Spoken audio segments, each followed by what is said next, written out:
Hi, I'm Sandra Godley, the President of the Coventry and Warwickshire Chamber of Commerce. Now, for those of you who don't know, I've got a background in broadcasting, both in TV and radio, and it's a real passion for me to speak to people who want to champion Coventry and Warwickshire. Now, when I took on this role, I wanted to combine, well, those two things to help tell the stories of some of the great figures who have helped to shape and make our region such a fantastic place to live, a fantastic place to work, and also to do business. So I'll be interviewing leaders from all walks of life who help to shape Coventry and Warwickshire, and getting to know what makes them tick and what they love about our region. My first guest is the very Reverend John Witcombe, the outgoing Dean of Coventry Cathedral. John retires at the end of May 2026 after 13 years in the role, having played a major role in civic life here in the city of Coventry and the wider region as well. Now, in our wonderful conversation, I asked him about what first drew him to the city and how he's helped to open up the cathedral to everyone, and how one of the city's most famous landmark goes beyond religion and into business and culture. I hope that you enjoy this as much as I did. Well, it's a huge privilege to talk to you today, John, Dean of Coventry Cathedral. Yeah, wow, yeah. I've got lots of questions for you, I really have. Great. And I really want to get to know you more as well. So let's kick off. I mean, the role of Dean of Coventry Cathedral, what is that? What does that mean? Well, there's several different bits to it. I mean, I'm responsible for the whole of the life of the cathedral. So that means I'm responsible for the mission of the cathedral and what we do and the impact. But I'm also responsible for the resources and the financial aspect of it. So it's both what we do and making sure the resources are all in place to enable us to do it. So it's quite wide ranging, and the whole thing essentially lands on my desk. So there's a business aspect to your role as well? There completely is. And people sometimes ask me, so what are you? Are you like a businessman, or are you a kind of the manager of a heritage attraction, or are you a priest? And I say, well, I'm actually 100% all of those things, and somehow they meld together. And so it is a particular calling, but it's one that I've really enjoyed. I mean, it's worth mentioning, I had a wonderful time working at the cathedral some years ago, and caught at that time the sense of business acumen that was needed for the cathedral. So a beautiful space for our city and our community, but also somebody's got to pay for the walls to stay up. It's really tricky. And so sometimes I say, well, we're another SME, like, you know, other places in the city, which does give me a real sense of connection with places like the Chamber, and also Coventry and Warwickshire Champions, which we joined actually my first week in the cathedral. So it was a really significant moment for me, to be honest. Going on to that meeting, we were in the Herbert that day, standing next to some great people in the city that I've carried on being friends with, you know, for the last 13 years. So obviously I do church meetings as well, but I also do the business ones. Yeah, I everywhere I go, you know, everyone I've asked about, they all know you, and so you've been worked very hard and very naturally in sort of being an integral part of our city, and people want to hear your voice and your opinion. So it's just a wonderful accolade, and I'm saying that to you based on what I hear people have said. Beautiful. So you are the Dean, so you handle the spiritual side of the community, you're there with the business side. Why Coventry Cathedral though? What made you? Well, it is about what we stand for. So I had been working, I've led churches, I've worked in training, and both within theological colleges and also within the Diocese of Gloucester. And then I was just wondering what the next thing to do might be. Right. And thinking, do you know, I've resourced a lot of other people for a while, I'd like to lead something. And then I saw the cathedral advertised, and it was advertised in the back of our trade paper, the Church Times. And I read about the diocese, and then I read about the cathedral and its commitment to reconciliation. And I read about how the work of the cathedral is about healing the wounds of history, learning to live with difference and celebrate diversity, and building a culture of peace, which we then changed to justice and peace. And I just thought that is exactly how I understand my ministry as a priest. you know, if it's right for me to be ordained, actually I thought I have to apply for this job. So it was absolutely the Coventry story embodied by the cathedral, the impact of that in the world, and perhaps not a tremendously traditional approach to cathedral ministry, because I'm not a particularly traditional, never been in a church choir, I don't know how to play the organ, maybe I shouldn't say this. Yeah, the organ's fine, quite like a drum kit myself, so it just seemed a really good fit. Wow. This is very intriguing, and I like the fact that, you know, you didn't really fit this sort of typical stereotypical role. So what do you feel that you've been able to add to the role then? And obviously that convinced the people who are interviewing you that we need his uniqueness. I think what I brought to the role is that, that instinctive passion for reconciliation. So that runs through me, I think, like a stick of rock. There's a wonderful verse in Scripture, I'm not going to quote Scripture all the time, but there's a wonderful verse which means a lot to me, always had done, which was at the forefront of the cathedral's statements, which is from the second letter of Paul to the Corinthians, chapter 5, verse 18. God was in Christ reconciling the world to God's self and has entrusted to us the ministry of reconciliation. I quoted that verse for years. And so I think what I brought to the role is an absolutely central commitment to that. And that has no exception. So I believe that everybody can find a way of forming a relationship with anybody else. So I think that's really important. The other thing that I discovered that I brought to the role was an absolute passion for the arts. And you're talking my language now. So I think, it was a bit like being given the keys to the sweet shop. I discovered that actually if I said yes to something, mostly it would happen. And, I have a background in prog rock, a little bit embarrassing, but the fact that, my record collection was really built up during the 70s, and Tangerine Dream features several times in my record collection. Okay. So one of the other things that excited me about the cathedral was that Tangerine Dream had played in the cathedral in 1974, 75 now, and I can't remember, one or the other. And actually the YouTube video of that has the track Ricochet, which is one of the key things in my record collection. I remember the review in New Musical Express of that album. And so to get Tangerine Dream specifically back to the cathedral was amazing. But many of the bands that we've had in the cathedral, especially, to be honest, leading up to City of Culture when we were demonstrating what we could do, I think I played quite a big part in that. And I've said yes to lots of things here. Most of them I'm proud of. One or two I think, maybe we pushed the boat a little bit far then. And people have sometimes said to me, it is hard making the cathedral pay.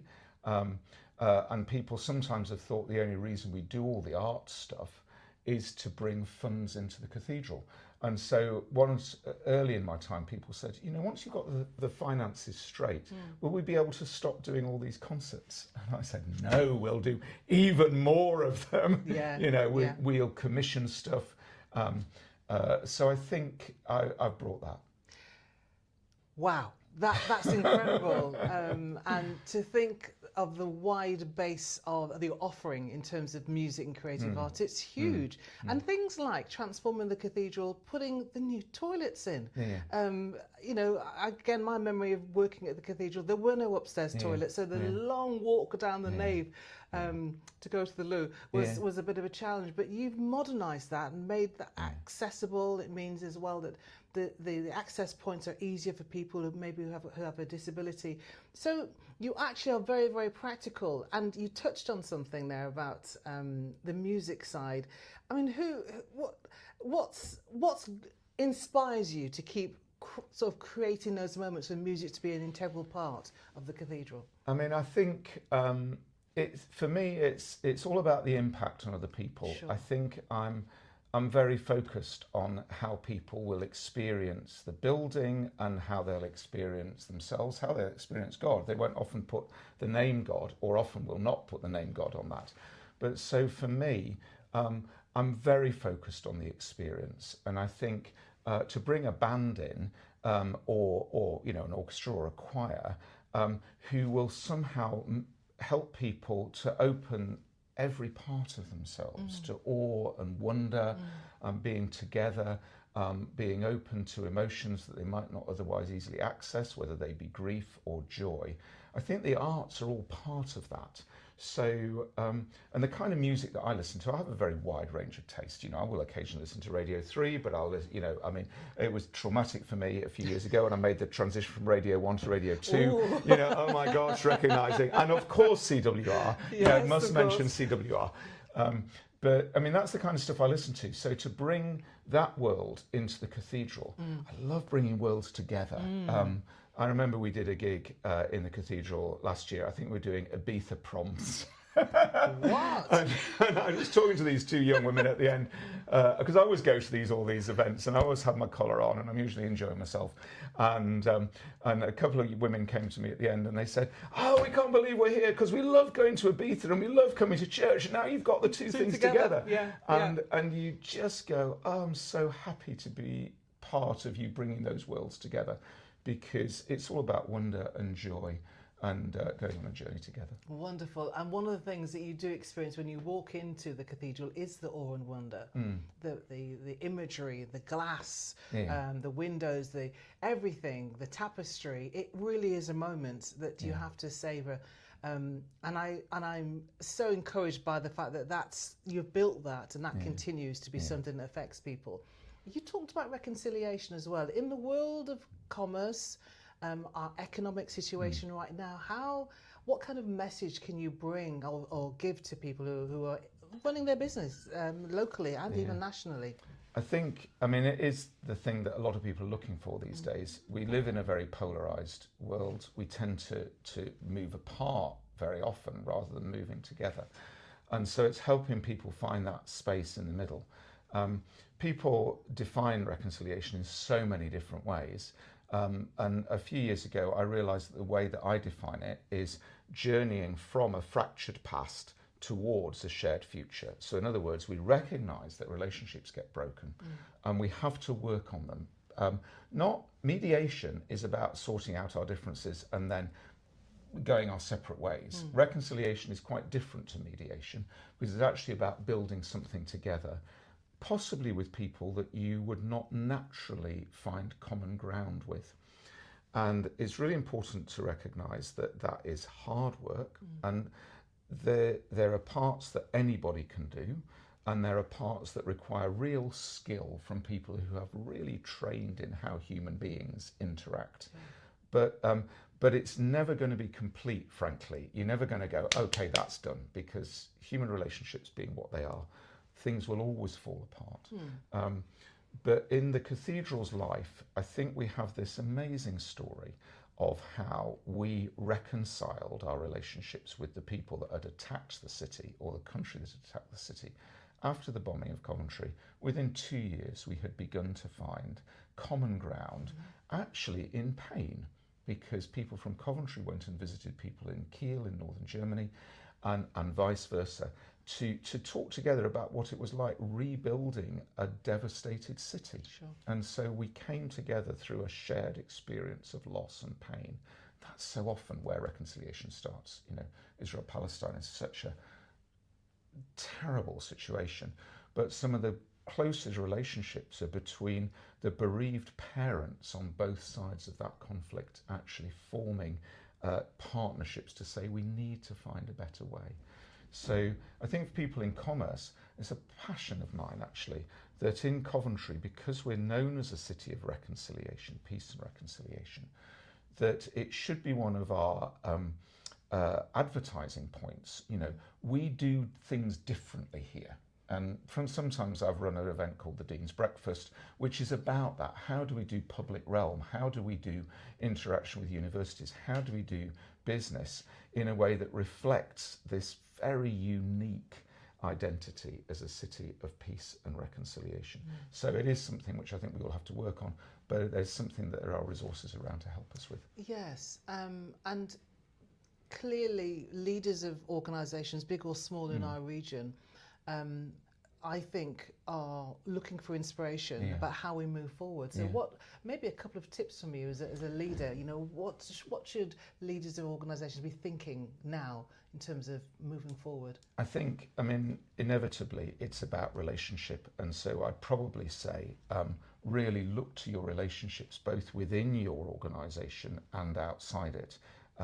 I think we all know this. I mean, in a way, there are many different versions of leadership training about this, you know, management by walking around and all of that sort of thing. But without investing in the relationships, you're not going to be able to find a way forward. And so genuinely invest in the relationships, and the creativity of that will often release energy, which actually benefits the business and benefits, you know, the local community, the local economy. That's the first thing. And the second thing I'd say is just be true to yourself. Okay. I think businesses that have integrity, that actually are there particularly to serve, we know that businesses are there to make profits, but most businesses have something positive to contribute to the world at large. Have integrity. Don't just think about, you know, what's going to play well. We see where that goes with politics, to be frank. Sure. If people have integrity then and invest in relationships, then the rest will follow. A young person that's inspired by you, watching you now, and thinks, I really, really love the shape of what you're doing and I would love to aspire to become a dean. What should they be doing now in their early years? That's a fantastic question. I mean, I think, to be honest, if people feel inspired, then one of the things they should do is just find a way to hang out with people that are already doing the job. We love having people on placement in the cathedral, for example. And I think if as a leader you have somebody on placement with you, it's also rewarding. So it's not just a one-way thing. It's lovely to have somebody ask you the question where you go, oh, do you know, I used to know the answer to that, or I've lost track of that, or something. So for a young person, just to hang out with us a bit, to understand that there's, you know, there's the nuts and bolts of, you know, making the place work. But there's also that sense of transforming mission. Just find ways.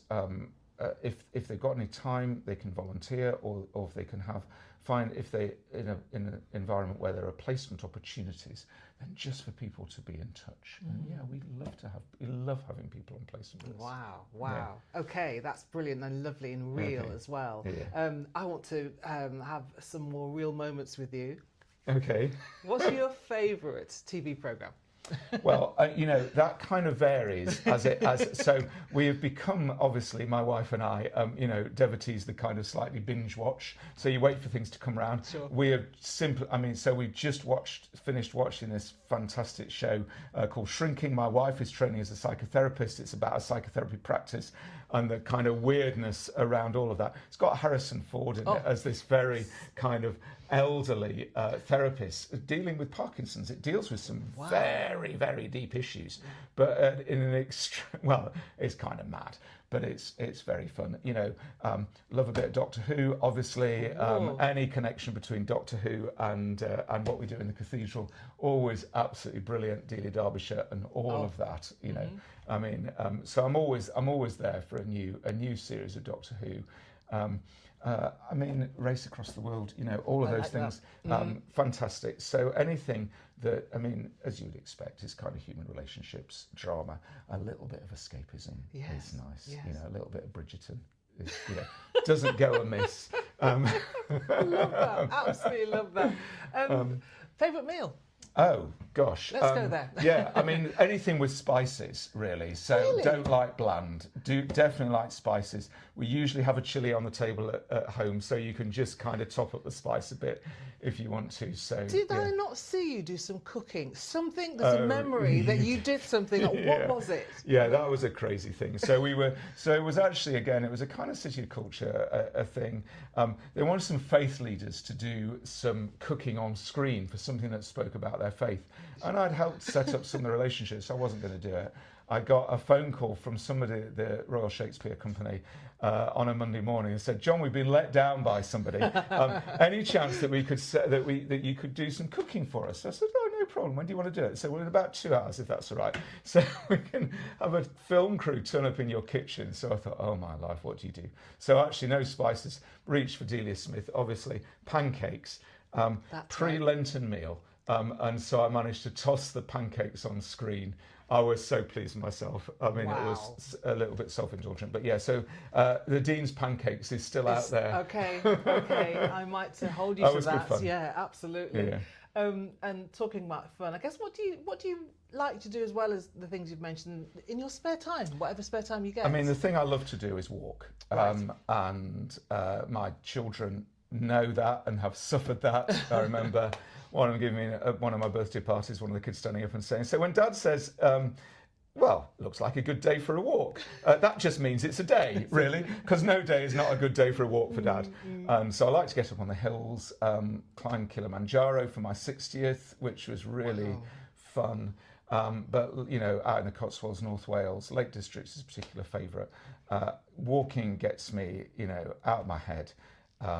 And I love the outdoors, and if I can walk on my own, but I love to walk with friends or family, because it's a perfect environment just to walk and to chat, and it's just good in so many ways. I love walking. Have you done a bungee jump yet? I would not do. I would done an abseil. We don't do bungees off the cathedral. I've abseiled down the cathedral a couple of times. That's pretty scary.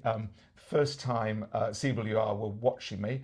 Very relieved they hadn't put a microphone on my lapel as I came over the edge of the cathedral. There were words that would not go well in the wider city. Love that stuff. Couldn't bungee jump. Have done a parachute jump. I was so scared, because I'm not. I'm sort of moderate thrill seeker. Probably not high level. Is there something that you wouldn't do? A bungee jump, probably. I would not have done a parachute jump, but my wife said she was going to do it, and I've got terrible FOMO, so I thought I do not want to be on the ground watching her come down, thinking, oh, I should have done it. But I was terrified. I would grip the sides of the plane and not be able to get myself out. But actually, what they tell you to do, they kind of tell you to put your hands under. It's a tandem jump. So they give you some, I don't know, you have to hold on to your harness or something. Yeah. So they give you something to do with your hands so that they're not free to hang on to the plane. I think I struggle a bit with confined spaces. Okay. Would really like to go caving. I think I'd get quite scared by that. All right. You've mentioned your wife a few times. Yeah. As a fellow female, it would be lovely to hear a little bit about her, because you can't, not that you can't, but your role, I would suggest, a lot of success is based on the fact that you've got that incredible support from your wife. So tell me a little bit about her. So my wife, Ricarda, and I have been married now for almost 26 years. Wow. She is a priest and a hospital chaplain. And actually, when we got married in 2000, we brought two families together.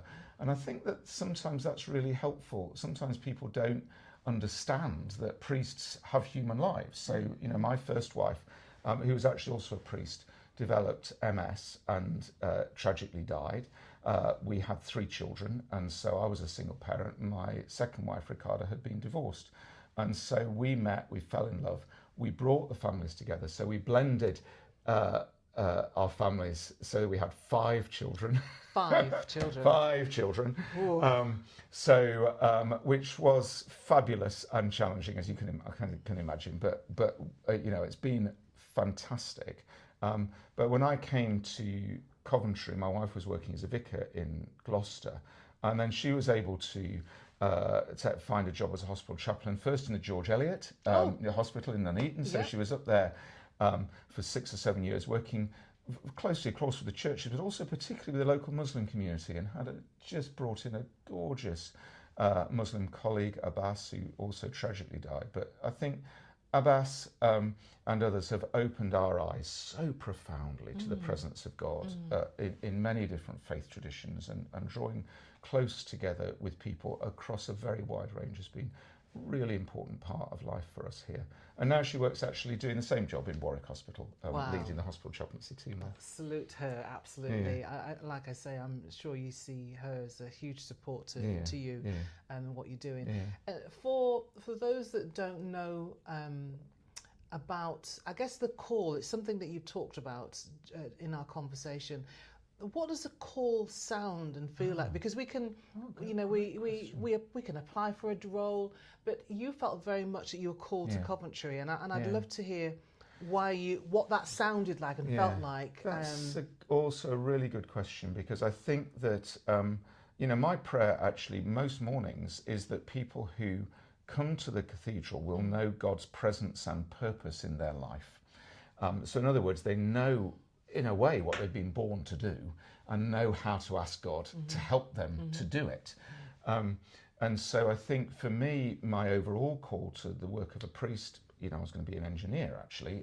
That was my original thought. I loved the idea of, you know, I've got a way of fixing that. You know, we've got a bit of a workaround. And then I thought, no, I'm not going to be an engineer, I'll maybe be a lawyer.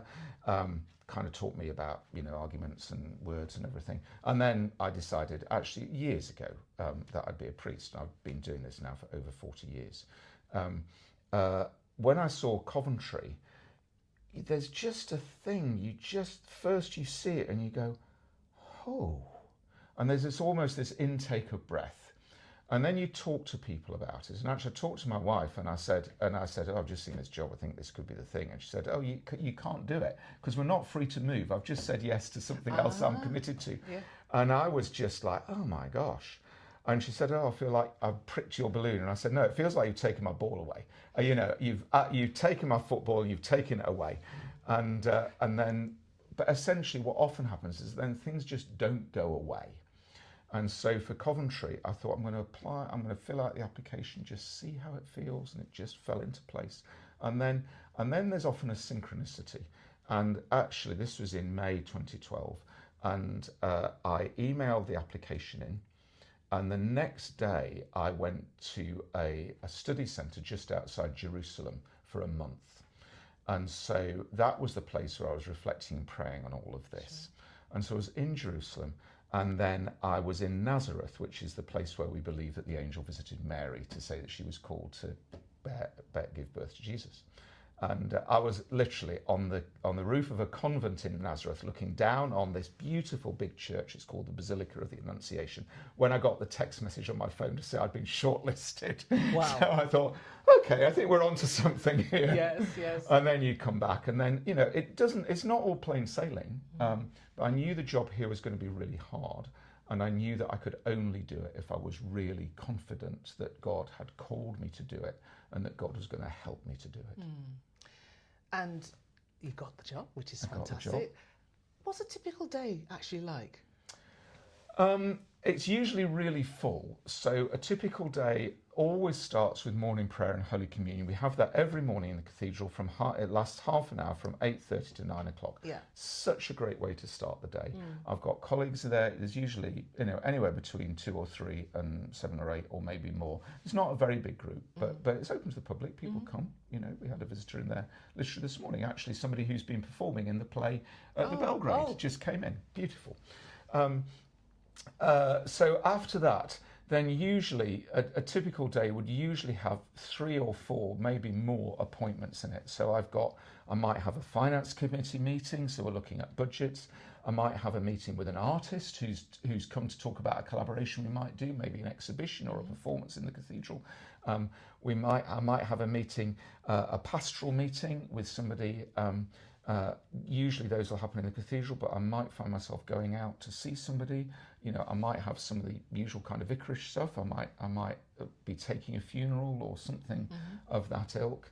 I might quite often have meetings online about the international reconciliation work that we do. So I might be talking to, you know, somebody in, you know, we've got a cathedral in Louisiana called Shreveport. It was a place where they had one of those terrible shootings just recently. I might have a meeting with guys in Shreveport about what are they doing about reconciliation there, or in Canada or somewhere else. I think I might have meetings with somebody who wants to come and give us some money. Hurrah! Hey. You know, and so, you know, kind of put our best front on and go, yeah, we're fantastic. Please give us lots of money. And of course we have this incredible building, so the day will always involve, walking around the building, often introducing people to the building. It's very, very varied. Yes. It's usually very busy. I think in my early days, one of the people who worked with me, Sharon, who you might remember, she said, well, it's just crazy working with John. And I said, well, it's just like surfing the wave, really. And she said, you don't just surf the waves, you make them. Yeah. And it's kind of like, you're always creating relationships, love meeting people, and then just trying to find a way of following through. What can we do together to change the world? You can feel that passion for people, which is definitely one of your trademarks, your hallmarks.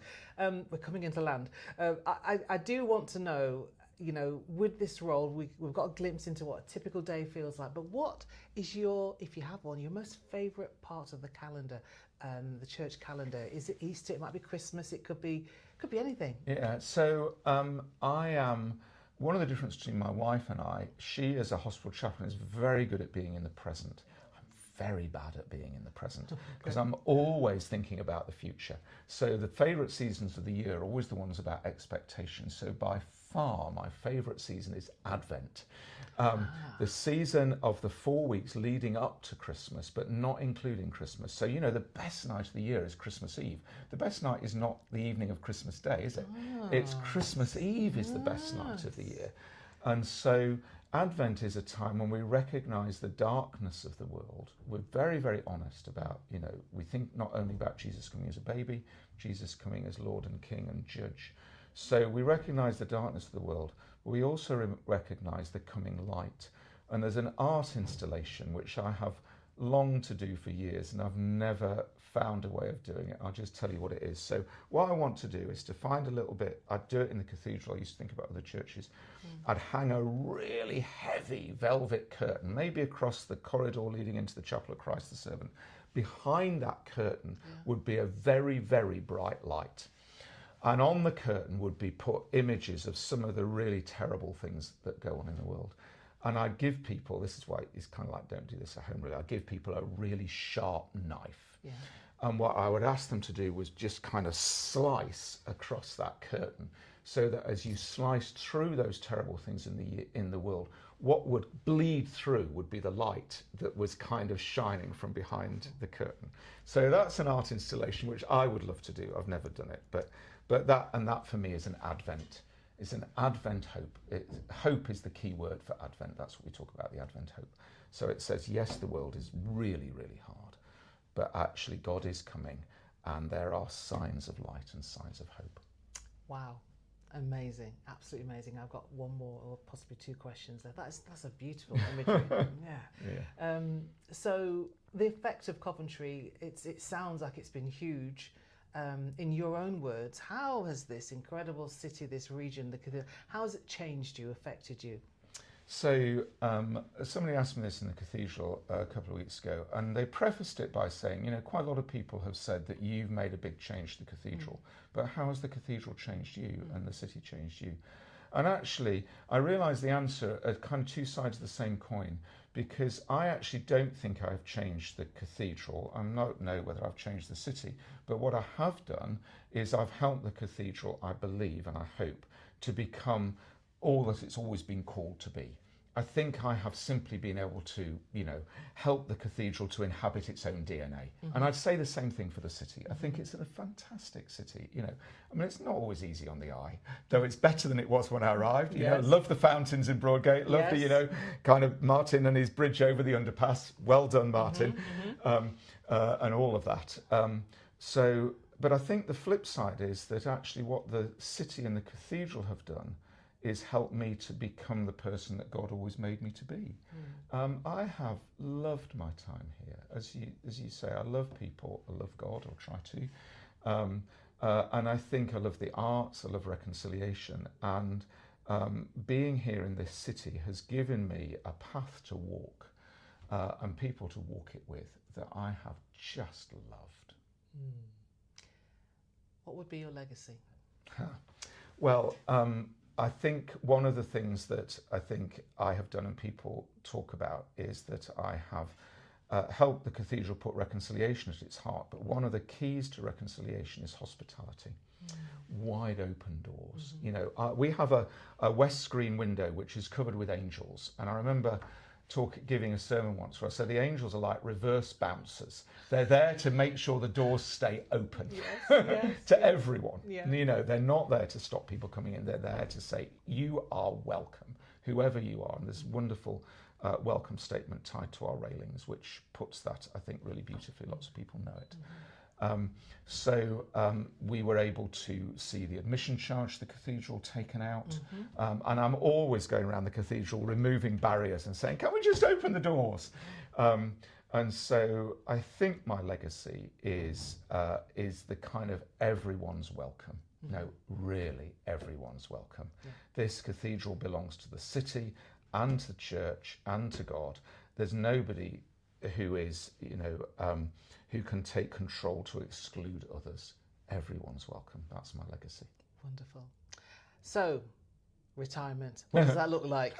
Will you? What? Has your wife got lots of jobs ready for you to do? So she's carrying on working for a bit, at least, because you know, I'm a little bit older than she is. So I'm sure I quite like cooking. I was taught to cook, you know, Dean's pancakes. Yes. So I'm not scared of an oven. So having a little bit more time to do that, a little bit of time, we've got some grandchildren, a bit more time to walk. But I do want to carry on changing the world. So I'm going to be looking for ways to continue to do that. I hope that I won't be a complete stranger to Coventry. We'll be moving away a little bit, but not too far away. So some of those relationships. But it is a moment to pause, take stock, take a breath, and think, okay, so what is God calling to me next? Calling me to next? Brilliant. John, it's been a real pleasure talking to you. And Thank you so much. Thank you for the great questions, Sandra. We wish you all the very best for the future, you and your family. Thank you. Thank you.